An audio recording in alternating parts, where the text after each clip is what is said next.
বন্ধুরা, তোমরা আমার কালকের ভিডিওতেই দেখেছিলে প্রথমে ট্রেলার এসেছিল, তারপরে ক্লাইম্যাক্স, এবং আমি ঘোষণা করেছিলাম যে ফুল পিকচারের সঙ্গে আমি এর পরের ভিডিওতে আসছি। আজকের ভিডিওটা কিন্তু হেভি হতে যাচ্ছে, হেভি হেভি মানে এতদিন পর্যন্ত আমি এই বৃষ্টি প্রীতমকে নিয়ে যতগুলো ভিডিও দিয়েছি তার সবকটা ভিডিওর থেকে আজকের ভিডিওটা অনেক অনেক অনেক বেশি এন্টারটেনমেন্টমূলক হতে যাচ্ছে এবং অনেক বেশি তথ্য আর প্রমাণের সঙ্গে আজকের ভিডিওটা হতে যাচ্ছে। একদম আজকে আমি ভিডিওতে তোমাদের সামনে ফুল প্রুফ তুলে ধরবো যে শিলিগুড়িতে ওরা কিভাবে নোংরামি করতো, দেওর বৌদির রাসলীলা, কতটা মিথ্যে কথা সবাইকে বলেছে, কতটা বোকা বানিয়েছে প্রত্যেকটা মানুষকে, মিথ্যে বলে ওখানে গা ঢাকা দিয়েছিল, কিভাবে পালিয়ে গেছিল কলকাতা থেকে শিলিগুড়িতে এবং সেখানে গিয়ে কি কি মিথ্যে বলেছে, সব প্রমাণ সহ আজকে তুলে ধরবো, প্রমাণ সহ একদম। প্রিয়রঞ্জন চ্যাটার্জি যে দাদাভাই যার বাড়িতে গিয়ে উঠেছিল সেই দাদাভাই আজকে আমার ভিডিওতে এসছে, তোমরা তার কাছ থেকে সমস্ত ডিটেলস জানতে পারবে। বন্ধুরা, তোমরা অনেকদিন ধরেই আমাকে বলছিলে প্রমাণ দাও প্রমাণ দাও, আমি তোমাদের বলছিলাম ডকুমেন্টস এখানে শো করার পারমিশন নেই, তবে যতটা পারবো যেখানে দেওয়ার মতো আমার এখতিয়ার থাকবে আমি অবশ্যই দেবো। তোমরা বলেছিলে দিদি কিছু প্রমাণ দাও হেটার্সদের উদ্দেশ্যে, চলো আজকে সেই প্রমাণ আমি সাথে করে নিয়ে এসেছি, সাথে করে নিয়ে বসেছি। প্রমাণ তোমাদের সামনে, তোমরা নিজের কানে শুনবে, নিজের চোখে দেখবে এবং সলিড প্রমাণ, সলিড প্রমাণ। যদি ওরা পারে এটাকে কোনোভাবে 1%, 0.0% মিথ্যে প্রমাণ করতে, তাহলে এখানে বসে আমি আবারও বলে যাচ্ছি সেটা যেন করে দেখায়। এবার মাঠে নামার জন্য আমিও রেডি। কি করবে থানা পুলিশ কেস কামারি, আমিও দেখতে চাই, কোর্ট করুক, নামতে চাই।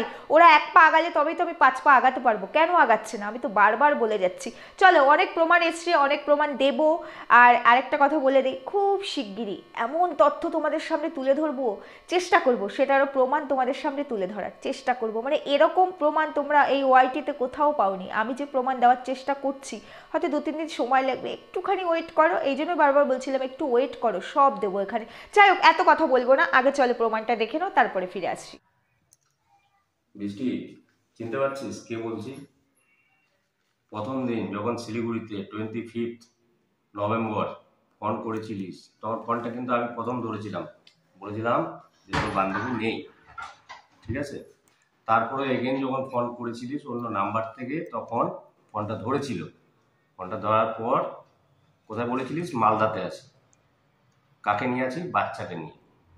বলিসনি কিন্তু তার সাথে, তোদের সাথে, দুইজনের সাথে আরও কেউ থার্ড পার্সন কেউ আছে, বলেছিলিস? বলিসনি। যখন আমরা নিজেরা ডিসকাশন করলাম বাচ্চাটাকে নিয়ে আছে, তোর বান্ধবী যখন বলল, তখন কি বললাম? যে বাচ্চাটার অসুবিধা হবে, ঠিক আছে তুমি নিয়ে এসো। দেন ও যখন জংশনে তোদিকে আনতে গেল, শিলিগুড়িতে কিছুই জানতিস না, ফার্স্ট টাইম ওর হাত ধরে এলি। আসার পর যখন বাড়িতে এলি, দেখতো এই টেবিলটা, ঘরটা চিনতে পারছিস নাকি? শিলিগুড়িতে ফার্স্ট যে জায়গায় এসেছিলিস, এই টেবিলটা মনে পড়ে? এই টেবিলটা, এই টেবিলের উপর কি রেখেছিলিস? গয়নাগুলো না? তো বান্ধবী লিস্ট করেছিল না, তুই সাইন করেছিলিস। যখন আমি বাইরে থেকে এলাম, তখন কি দেখলাম? গয়নাগুলো টেবিলের মধ্যে সব রাখা আছে। এই জায়গাটার মধ্যেই, চেয়ার দুটোর মধ্যেই তুই বসেছিলিস না? আর ট্রলিটা রাখা ছিল, দুটা ট্রলি এই জায়গাটার মধ্যে। কি বলেছিলিস? যে আমাদেরকে একটু থাকার ব্যবস্থা করে দিতে। তো আমি যখন বললাম তোকে হোটেলে শিফট করাবো, এতগুলো গয়না দেখে আমার প্রথম দিনই তোকে ডাউট হয়েছিল যে এই গয়না নিয়ে তুই আর ও এলি কি করে। এবং বাচ্চাটার সাথে যে থার্ড পার্সনকে ঢুকে পড়ে আমি প্রথম যখন দেখলাম যে আরেকজন এসছে, তখন কে জিজ্ঞাসা করলাম এটা, তখন তুই কি বললি? এটা আমার খুড়তুতো দেওর, খুড়তুতো দেওর। এবং দেন এর সাথেই আমি সংসার করছি এখন।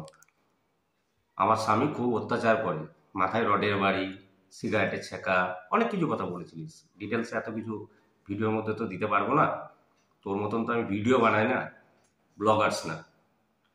কিছু জনের রিকোয়েস্টে এই ভিডিওটা বানাচ্ছি, কোনোদিন ক্যামেরায়ও আসি না, তুই ভালোভাবেই জানিস। তো হোটেলে শিফট করানোর ব্যাপারে যখন তোকে ডকুমেন্টস আমি চেয়েছিলাম রাত্রে, যে হোটেলে শিফট করাবো, প্রথম দিন ডাউট হওয়ার পরই, তখন তোরা কি বললি? কোনো ডকুমেন্ট সাবমিট করেছিলিস আমাকে? ডকুমেন্টস দেখানো যাবে না। ফোন অন করেছিলিস? ফোনগুলো কোথায় রেখেছিলিস? ব্যাগের ভেতরে। ল্যাপটপটা ব্যাগের ভিতরে, কিন্তু কোনো কিছু দেখাসনি। ঠিক আছে, আমি ছেলেটার জন্য সেই রাত্রে তোদেরকে আশ্রয় দিয়েছিলাম। আর গয়নার যে লিস্ট করা ছিল, তোর বান্ধবী না বোকা, সেই জন্য তোর ফোন ধরে তোকে থাকতে দিয়েছিল।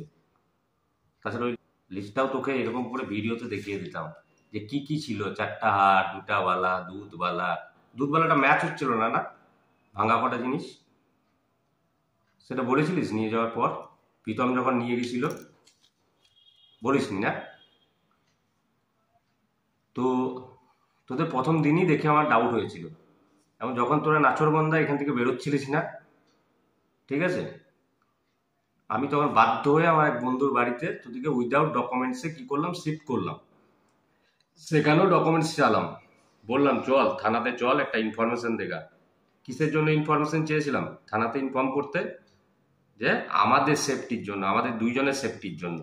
আজকে থানাতে ইনফর্ম না, আজকে পাবলিক দেখছে আমরা কোনো দোষ করিনি, ঠিক আছে?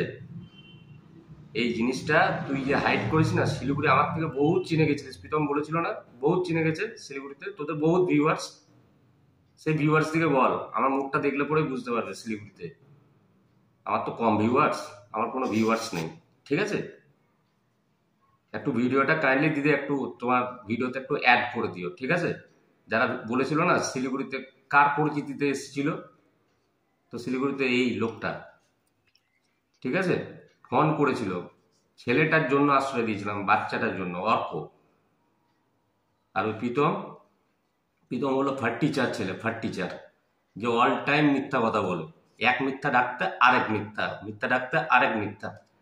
ব্রেন ক্যান্সার, টিউমার, চুল ছাটা, সবই তো দেখতে পাচ্ছি। শিলিগুড়িতে সব দোকানই খারাপ, সব খাবারই খারাপ, শুধু বৃষ্টির চিকেন পকোড়াটা ভালো বানায়, বৃষ্টির ফ্রাইড রাইসটা ভালো বানায়। ক্লাউড কিচেন, ক্লাউড কিচেন কত সুন্দর, কত লোক মিস করছে জানিস ক্লাউড কিচেনে। তো অর্ডার আসছে না আর ক্লাউড কিচেনে, ক্লাউড কিচেনে অর্ডার আসছে, দেখ কতজন তোকে মিস করছে শিলিগুড়িতে। আয় শিলিগুড়িতে আয়, শিলিগুড়িতে আবার ঘর ভাড়ার ব্যবস্থা করে দেবো। যদি দুর্গাপুর আনসেফটি মনে হচ্ছে, শিলিগুড়িতে আয়, আমি ব্যবস্থা করে দেবো, ঠিক আছে? তো তোমরা দেখতে পেলে প্রিয় রঞ্জন চ্যাটার্জি, যার বাড়িতে শিলিগুড়িতে গিয়ে বৃষ্টি আর প্রীতম উঠেছিল এবং কি কি বলেছিল। প্রিয় রঞ্জন যে দাদা ভাই, উনি কিন্তু অনেক কিছু বললেন তোমাদের সামনে। আমি বলেছিলাম মেন পয়েন্টসগুলো বললেই হবে, বাকিটা আপনি শুধু আমাকে জানিয়ে দিন, আমাকে বলে দিন, আমি বাকিটা বলে দেবো। দাদা ভাইয়ের সঙ্গে আর তার ওয়াইফ, মানে ওনার যে ওয়াইফ আছে, মানে আমি যাকে বোন ডাকি, তার সঙ্গে আমি এতক্ষণ কথা বলেছি, 1 ঘন্টার ওপরে কথা হয়েছে, অনেক পয়েন্টস তুলে দিয়েছে। আরেকটা কথা, শিলিগুড়ির আরও অনেক প্রমাণ তোমাদের সামনে আসবে, একদম অন ক্যামেরা আসবে, যে কোন কোন মানুষের সঙ্গে ঠিক কি কি ব্যবহার করেছে, কাকে কাকে ঠিক কি কি মিথ্যা কথা বলেছে, প্রমাণ হিসেবে এখানে তুলে দেবো। হ্যাঁ তুলে দেবো, 1-2 দিন সময় দাও, 1-2 দিন সময় না হলে তো এগুলো হয় না। তো সেই কারণে চলো আমি এখন আমার একটু মেন পয়েন্টসগুলো বলি। এখানে অনেকগুলো পয়েন্টস আছে, তো সেগুলো বলতে হবে, এগুলো নতুন, একদম নতুন, ইউনিক, যেগুলো তোমরা জানোই না। প্রথম কথা, তোমরা আমার কালকের ভিডিওতে অনেকে কমেন্টস করেছো, যেখানে আমি বলেছিলাম যে ও ম্যাট পাতার কাজ করতো শিলিগুড়িতে। তোমরা বলেছো বৃষ্টি নাকি বলেছে যে ও কোনো একটা ব্যাংকে সার্ভিস করতো।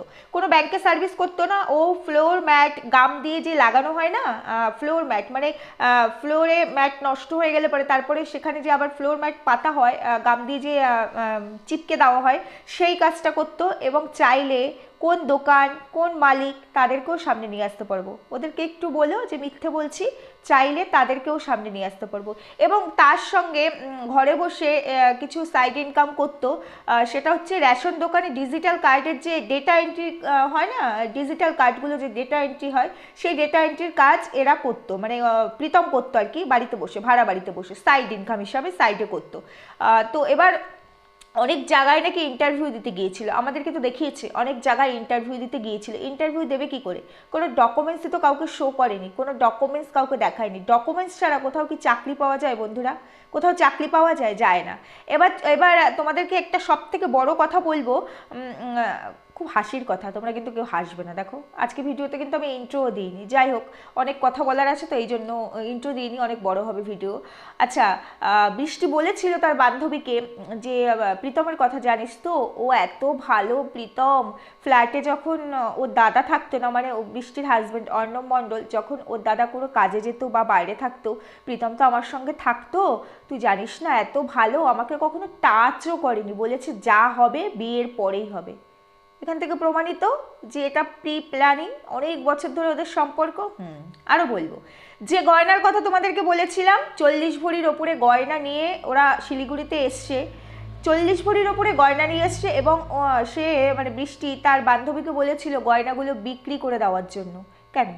গয়না তো অ্যাসেট, আর গয়না তো আমরা ভালোবাসি মেয়েরা, আমাদের ভীষণ একটা অ্যাট্রাকশনের জায়গা হচ্ছে গয়না, সেগুলোকে কেন বিক্রি করবে? ও শ্বশুরবাড়ির গয়না বলে বিক্রি করে টাকাটাকে আত্মসাৎ করতে হবে, কারণ যখন তখন কেস কামারি যদি হয়ে যায় এই গয়না নিয়ে টানাটানি পড়বে, লিস্ট বেরোবে কী কী গয়না শ্বশুরবাড়ির তরফ থেকে এসছে, কারণ ডিভোর্স তো হয়নি, তাই না? ডিভোর্স হতে গেলে কার কী জিনিস কোথায় আছে তখন সেগুলোর একটা হিসাব হবে এবং সেগুলো ফেরত দিতে হবে।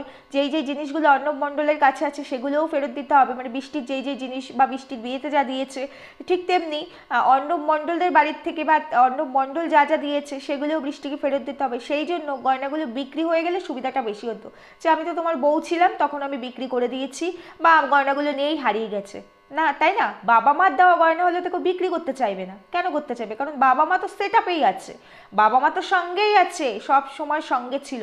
অনেক বড় তথ্য দেবো আজকে বৃষ্টির মায়ের সম্পর্কে, শুধু দেখতে থাকো। গয়না বিক্রি করতে চেয়েছিল এবং যেই বান্ধবীর বাড়িতে গিয়ে উঠেছিল সেই বান্ধবীদের যেই দোকান থেকে আর কি তারা গয়না বানায়, যেই জুয়েলারি শপ থেকে, সেখানে গিয়ে সেই বান্ধবী বলেছিল যে 1 কোটির ওপরে গয়না, মানে 1 কোটির ওপরে প্রাইস হবে এরকম গয়না দিতে চাই, কিন্তু কোনো ডকুমেন্টস নেই, উইথআউট ডকুমেন্টস। তখন তারা বলেছিল যে বিল ছাড়া তো এখন কোনো কিছু কোথাও বিক্রি হয়ই না, আর 1 কোটির ওপরে গয়না নিয়ে আসলে যদি বিলও থাকে তারপরেও নিতে পারবো না, আমি নিজেই পুলিশে ধরিয়ে দেবো, যতই বৌদি আপনি আমার পরিচিত হন না কেন, এটা করতে পারি না, এটা হয় না। আর তারপরে ডকুমেন্টস ছাড়া এটা লিগাল না ইনলিগাল, সেজন্য আর গয়নাটা বিক্রি হয়নি। অনেক প্ল্যান ছিল বৃষ্টি রানীর গয়না বিক্রি করে রেস্টুরেন্ট ফেস্টুরেন্ট খুলবে না, যার কারণে ক্লাউড কিচেন খোলা হয়েছিল। আচ্ছা তোমরা কি জানো ক্লাউড কিচেনটা কেন বন্ধ হয়ে গেছিলো?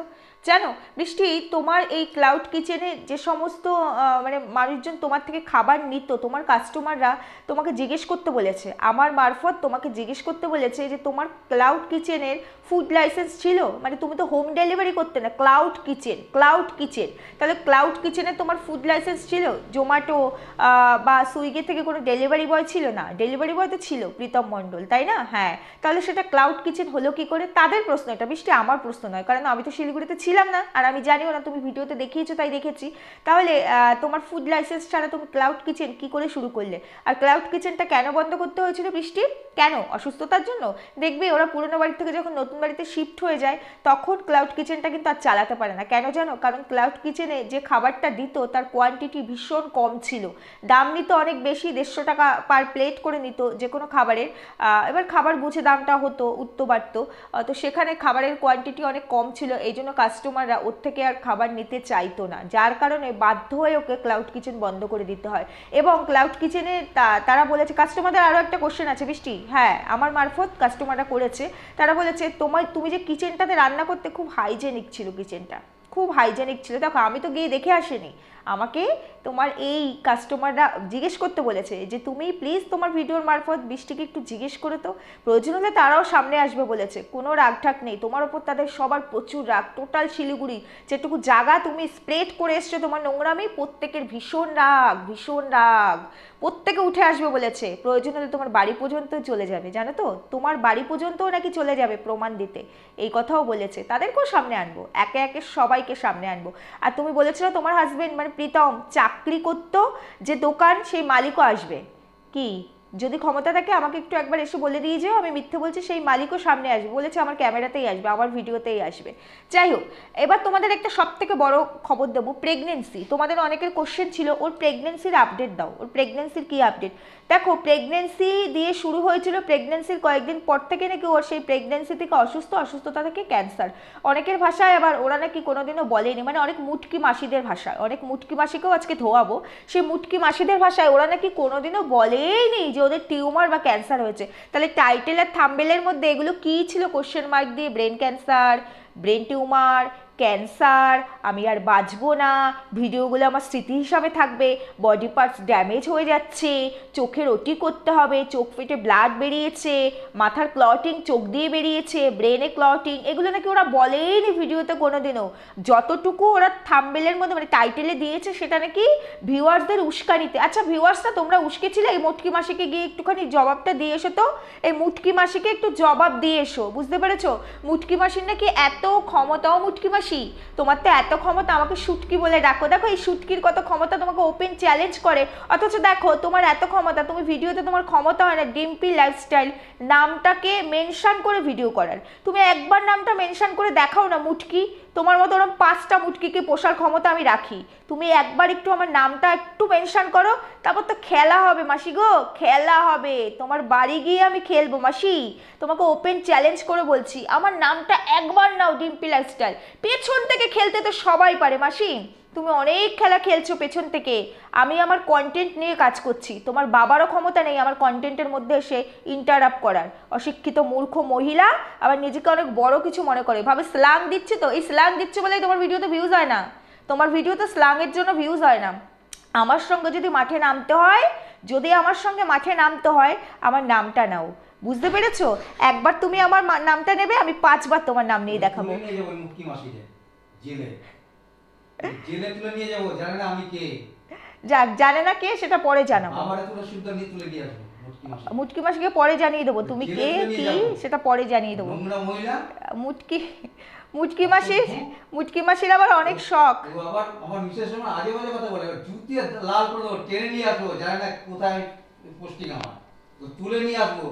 মুটকি মাসির অনেক ক্ষমতা, তাই জন্য ভিডিওতে আমার নামটা নিতে পারে না মুটকি মাসি, চ্যানেলটাকে ধ্বংস করে দেবো মুটকি মাসির বলে দিও, অনেক বড় বেড়েছে নোংরা মহিলা। না না মুটকি মাসির খুব শখ হয়েছে, আমি একটা পরকিয়া করব, মুটকি মাসি সেই নিয়ে ভিডিও টেনে নিয়ে করবে। আসবো, আমার মিসেস সময় আজে বাজে কথা বললে গলায় পাড়া দিয়ে তুলে মেরে ফেলবে একদম, আমার বর খুব রেগে গেছে মুটকির ভিডিও, গলায় পাড়া দিয়ে মেরে ফেলবো তো, আজকে তোমরা অনেকে থানায় তুলে নিয়ে আসবো আমি, আজকে তোমরা অনেকে আমায় কমেন্টস করেছো তো দিদি যাও একটু দেখো, তো তখন আমার হাজবেন্ড ছিল পাশে দেখছিল, তো সেই কারণে একবার একটু নামটা নিতে বলো, হ্যাঁ তোমরা একটু মুটকি মাসিকে আমার নামটা একবার ডিম্পি লাইফস্টাইল নামটা তুলতে বলো, তারপর তো মুটকি মাসির সঙ্গে খেলা হবে, তোমার হাত কত দূর আমি একটু দেখতে চাই, তোমার হাত মুটকি মাসি কত দূর দেখতে চাই, আর আমার হাত কত দূর তোমাকে তখন আমি দেখাবো, বুঝতে পেরেছো? অন ক্যামেরাও দেখাবো, ঠিক আছে থাক চুপ করো, তোমাকে অন ক্যামেরাও দেখাবো মুটকি মাসি, তোমাকে অফ ক্যামেরাও দেখাবো, আর আমার পরকীয়া নিয়ে ভিডিও করার খুব শখ না মাসি, আমার মনে হয় মাসির অনেকগুলো পরকীয়া আছে, এই জন্য মাসি দেখবে সব পরকীয়ার মধ্যে ঢোকে, মাসি দেখবে এই পরকীয়ার মধ্যে ঢোকে, আর এই মাসি দেখবে সব পরকীয়াগুলোকে প্রমোট করে। ঠিক আছে এবার চুপ করো, থাক সাইলেন্স হয়ে যাও, আর কথা বলতাম না, এইসব নোংরার সঙ্গে নামার কি দরকার, অফিসিয়ালি নামতে হলে মাসিকে আমার নাম নিতে হবে, আমি অফিসিয়ালি নামবো মাসির সঙ্গে, আর আমি কিন্তু মাসির পেছনে কখনোই কাটি করতে যাইনি, শুরু থেকে মাসি আমার পেছনে কাটি করতে এসেছে, মাসি এত যদি কাঠি করার শখ থাকে একটুখানি অফিসিয়ালি ভাবে আসো, আমার নামটা নাও, তারপরে তোমায় দেখাচ্ছি তোমার মাথার উপরে কোন বাবা দাদা কাকা আছে, তার পুরো টোটাল হোল ফ্যামিলি টেনে নিয়ে আসার ক্ষমতা আমি রাখি কিনা দেখতে চাও?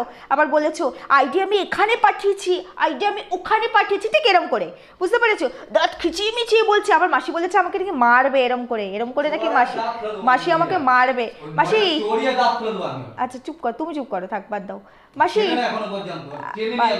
বাদ দাও না, ওকে দেখানোর কি আছে, ওকে ওর কাছে আমি ক্লারিফিকেশন দিতে যাবো, কে মুটকি মাসি, ক্ষমতা থাকলে আমার নাম নিও, আর আমাকে মারবে বলেছো না, আমাকে একটা বাড়ি মারলে তোমাকে 100টা ঘা খেতে হবে, আর তার সঙ্গে মোটা চালের ভাত খেতে হবে, জানতে চেয়েছো না আমার কতটা ক্ষমতা, আমার ক্ষমতা অনেক দূর মাসি, সেই ক্ষমতা পর্যন্ত তোমাকে ভাবতে গেলে 7টা জন্ম নিতে হবে, মাথার উপরে কেউ আছে ভেবে আমি কোর্ট কামারি থানা পুলিশ, আমি বিশাল কিছু, সাইবারে গেলে 2 মিনিটে আমার কাজ হয়ে যায়, তোমার সাইবারে যেতে হবে, আমি এখানে বসে ফোন করলে আমার 2 সেকেন্ডে কাজ হয়ে যায়, শুধু দেখতে যদি চাও আমার নামটা নিও চ্যানেলে, তোমার চ্যানেলে আমার নামটা নিও, জীবনে কোনোদিনও এই সোশ্যাল মিডিয়ার প্ল্যাটফর্মে কাজ করতে পারবে না, মুখ দেখাতে পারবে না, এখানে এসে হাত জোড় করে আমার কাছে ক্ষমা চেয়ে যেতে হবে, যে আমার ক্ষমতা যদি দেখতে চাও, আর আমার কন্টেন্ট আমার প্রমাণ তোমাকে দেখাতে যাবো কেন, মাঠে নামো তাহলে দেখাবো, আমার কাছে কি প্রমাণ আছে? এই যে একটা প্রমাণ দিলাম, একটা ঝলক, এরকম ঝলক এখন দিতেই থাকবো। যাই হোক, মাসির কথা বাদ দাও, ওইসব মাসি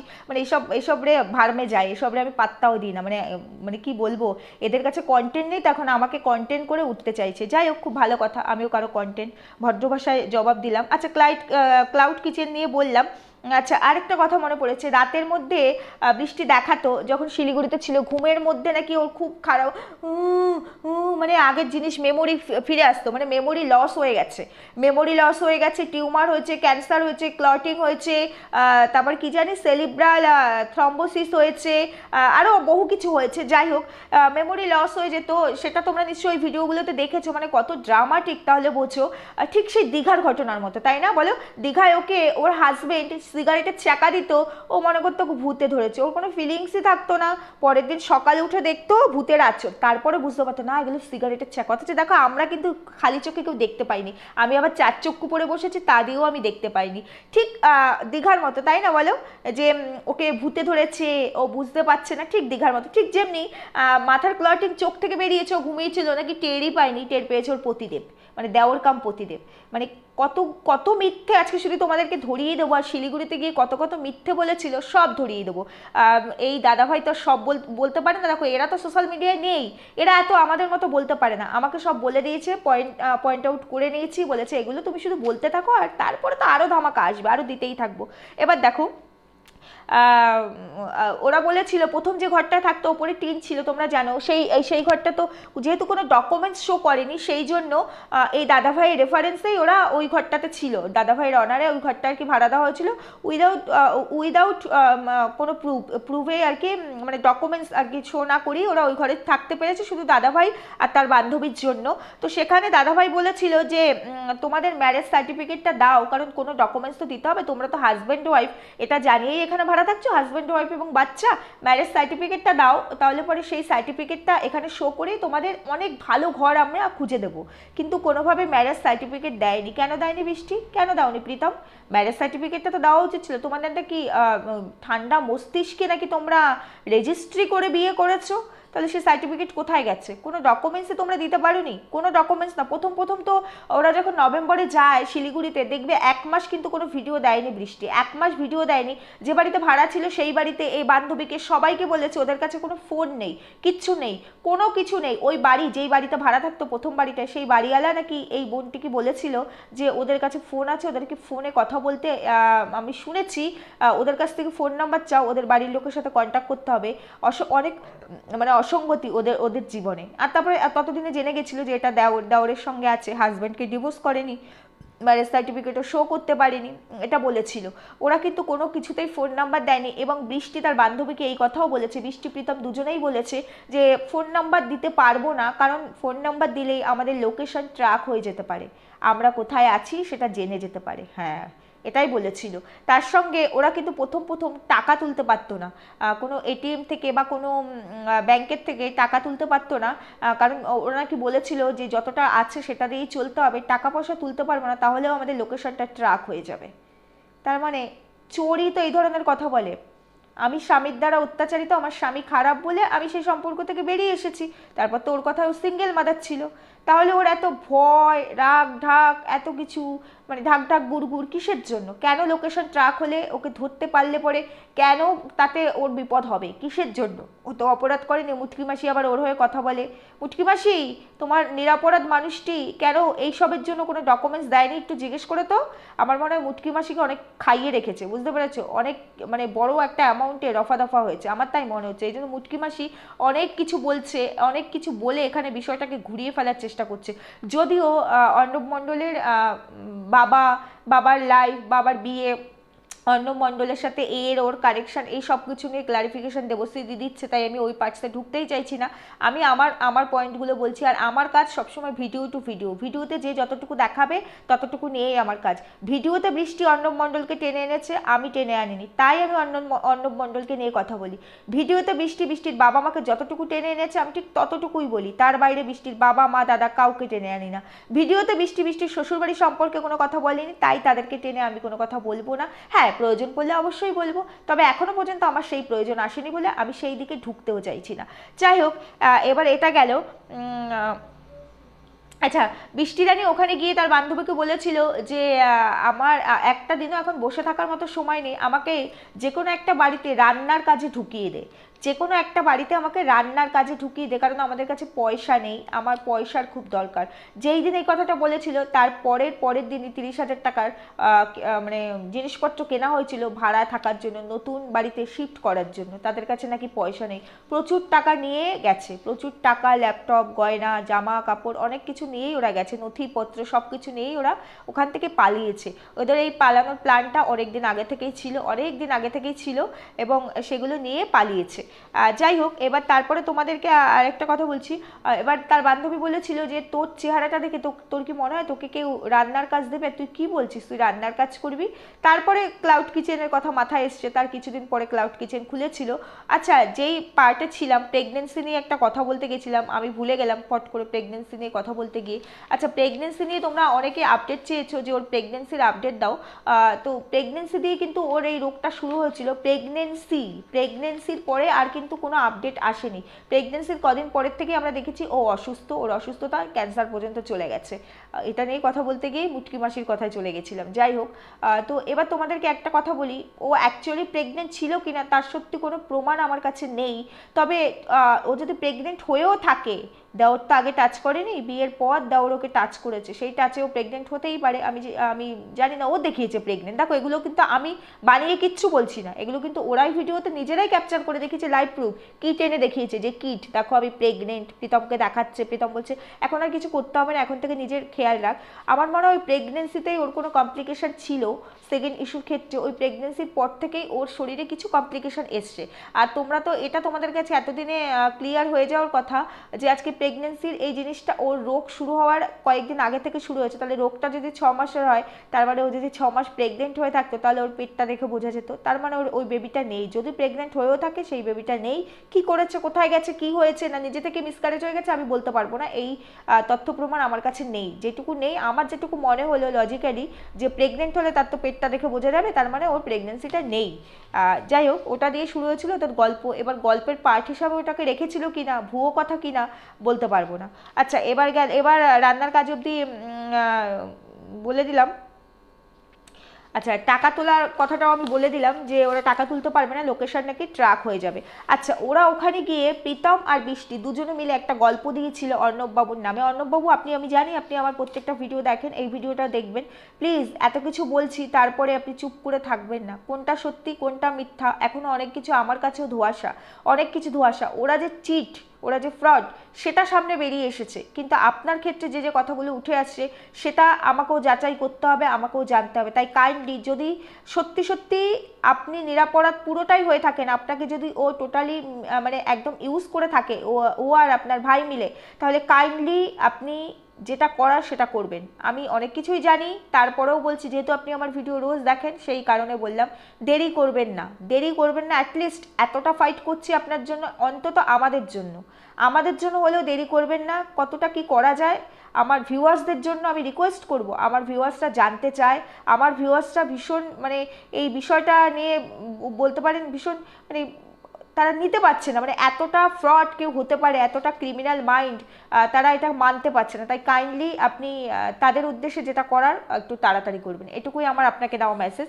আচ্ছা, যাই হোক, আপনার সম্পর্কে কি বলেছিল আপনার প্রাক্তন ওয়াইফ, প্রাক্তন বলবো না প্রেজেন্ট বলবো আমি বুঝতে পারছি না, আর আপনার ভাই বলেছিল যে অর্ণববাবুর নাকি প্রচুর লোন আছে ব্যাংকে, সেই ব্যাংকের লোক নাকি প্রত্যেক দিন এসে ফ্ল্যাটের দরজায় কড়া নাড়ত, প্রত্যেক দিন এসে।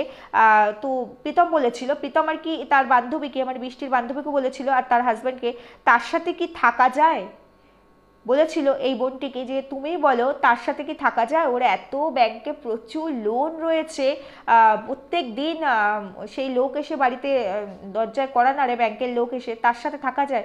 এই তো শুনলাম মারধর নাকি করতো, এখন আবার ব্যাংকের লোনটাও অ্যাড হয়েছে। এগুলো কিন্তু ভিডিওতে আসেনি, ভিডিওতে কিন্তু বলেনি। কি বৃষ্টি প্রীতম, ভুল বলছি? ভুল বললে একবার একটু বলে যেও। যাই হোক, আচ্ছা, ক্লাউড কিচেন নিয়ে তো আমি যা বলার বললাম। আচ্ছা, এবার বৃষ্টি কি বলেছিল, সব থেকে মোস্ট ইম্পর্টেন্ট পার্ট এটা। বৃষ্টি বলেছিল আমার মা জানে বাবা জানে না, মানে ওর এই পরকীয়া, দেওরের সঙ্গে প্রেম, আমার মা জানে বাবা জানে না। আমার মা বলেছিল মানে বৃষ্টির মা নাকি বলেছিল বৃষ্টিকে, তুই যদি ওর সাথে মানে প্রীতমের সাথে সুখে থাকতে চাস তাহলে ওর সাথে পালিয়ে যা। এটা বৃষ্টির মা বলেছিল, তুই যদি প্রীতমের সঙ্গে সুখে থাকতে চাস তাহলে তুই প্রীতমের সঙ্গে পালিয়ে যা। তার মানে এর জল কতদূর নিশ্চয়ই বুঝতে পারছো। আর এখান থেকে তোমরা এটাও স্পষ্ট করে বুঝতে পারছো যে ঠিক অর্ণববাবু কতটা খারাপ আর বৃষ্টি কতটা ভালো।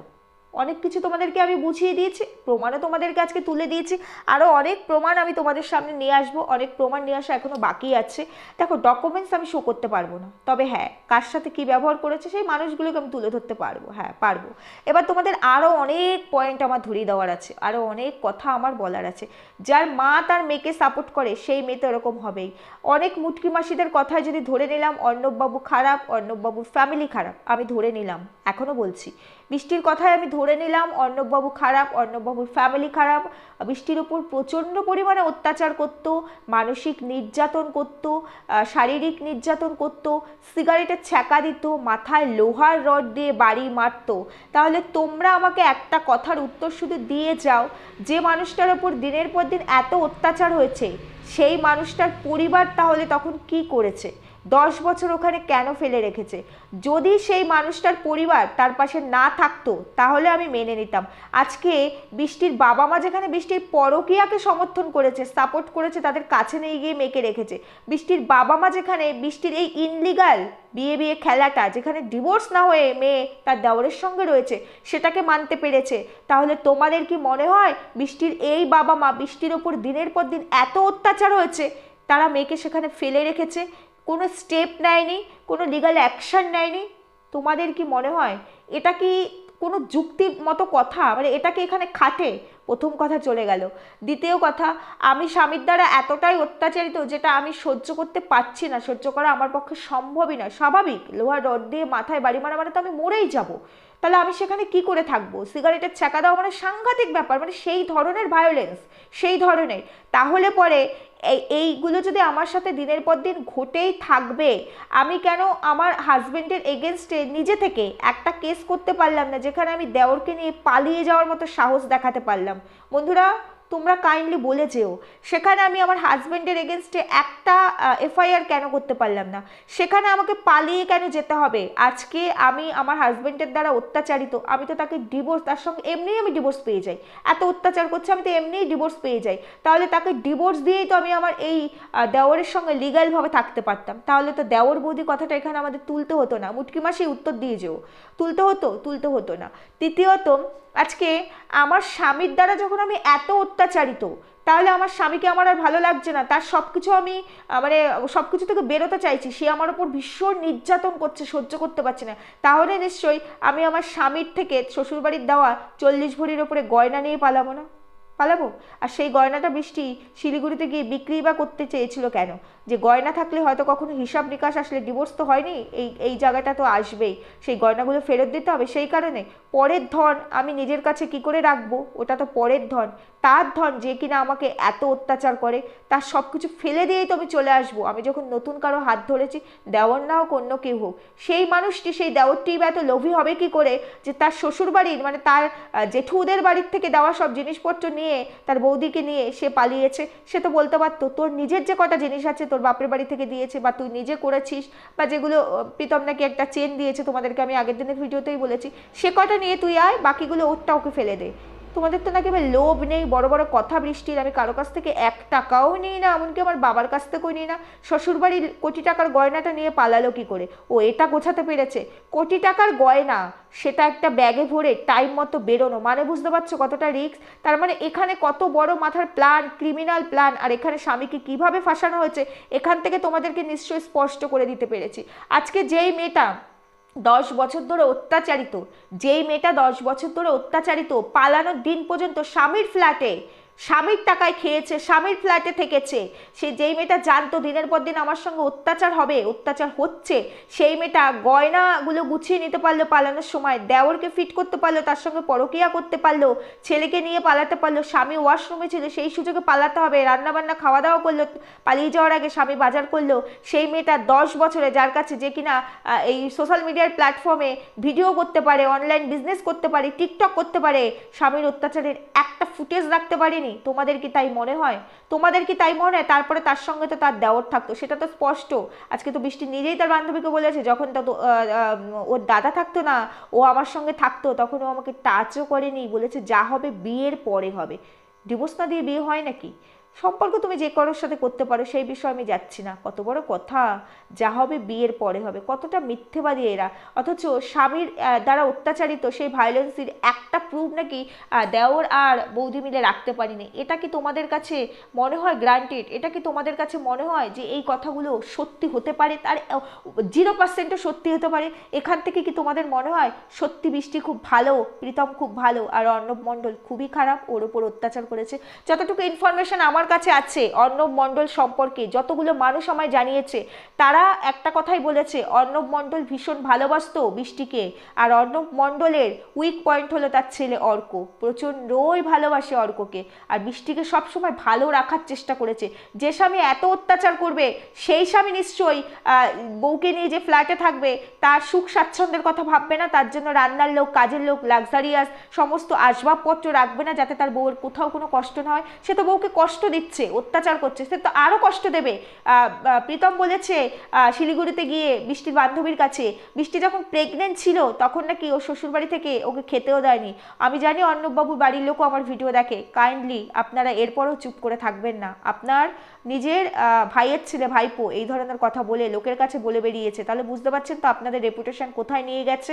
এখান থেকে তো প্রমাণ হয়ে যায় যে অর্ণববাবুর ফ্যামিলি ঠিক কীরকম, আর বৃষ্টি ঠিক কীরকম, প্রীতম ঠিক কীরকম।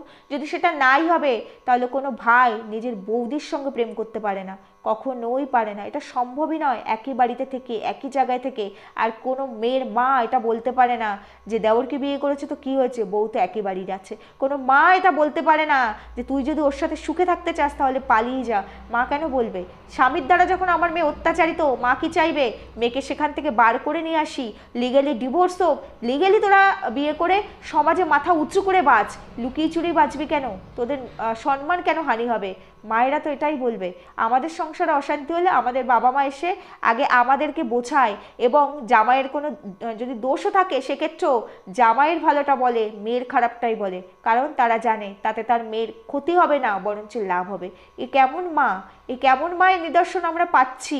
এরকম মা হলে তার মেয়ের ক্যারেক্টার এই ধরনেরই হতে পারে। এর থেকে ভালো কিছু আর হওয়ার নেই। মা কোথায় বলবে যে তুই আগে ডিভোর্স দে, তারপরে নতুন সম্পর্কে যা। আজকে যদি যে স্বামী এত খারাপ হবে, সেই স্বামীর সঙ্গে পালিয়ে যাওয়ার দিন পর্যন্ত কেন থাকতে হয়েছিল? কেন যেই বাবা মা পরকীয়াকে সাপোর্ট করলো, সেই বাবা মা এই অত্যাচারিত মেয়েটাকে আজকে একটু ঠাঁই দিতে পারলো না? অত্যাচারিত মেয়েটার জন্য একটা কেস করতে পারলো না? অত্যাচারিত মেয়েটার জন্য লড়াই করতে পারলো না? অত্যাচারিত মেয়েটাকে ডিভোর্স দেওয়াতে পারলো না? কেন তাকে দেওরের সঙ্গে পালিয়ে যেতে হলো? এখান থেকে কি সব কিছু স্পষ্ট হয়নি? তোমাদের কাছে কি সবটা স্পষ্ট হচ্ছে না?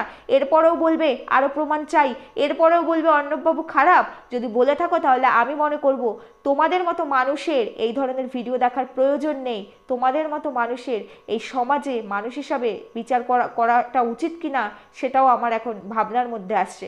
আজকে অর্ণববাবু এত খারাপ, অর্ণববাবু এত খারাপ, বৃষ্টি যেখানে বলেছে আমার স্বামী খুব অত্যাচার করছে, তার বান্ধবীকে বলেছে প্রচণ্ড অত্যাচার করছে, আমি থাকতে পারছি না বলে ছেলেকে নিয়ে আসছি, কেন সেখানে বলতে পারলো না আমি যাকে ভালোবাসি, হোক না সে আমার দেওর, তার হাত ধরে আমি বেরিয়ে এসেছি? কিসের লুকোচুরি ছিল? কিসের মিথ্যে ছিল? কিসের গোপনীয়তা ছিল? কেন পালাতে হবে? আমি যদি অন্যায় না করি আমি কেন পালাবো? ওখানে গিয়ে বলেছে অর্ণববাবু নাকি ওকে সেদিন মেরেই ফেলবে। ও বুঝতে পেরেছে অর্ণববাবু সেদিন মেরেই ফেলবে। আমি যদি বুঝতে পারি আমার স্বামী আমাকে মেরেই ফেলবে, তাহলে প্রথম কাজটা আমি কি করব?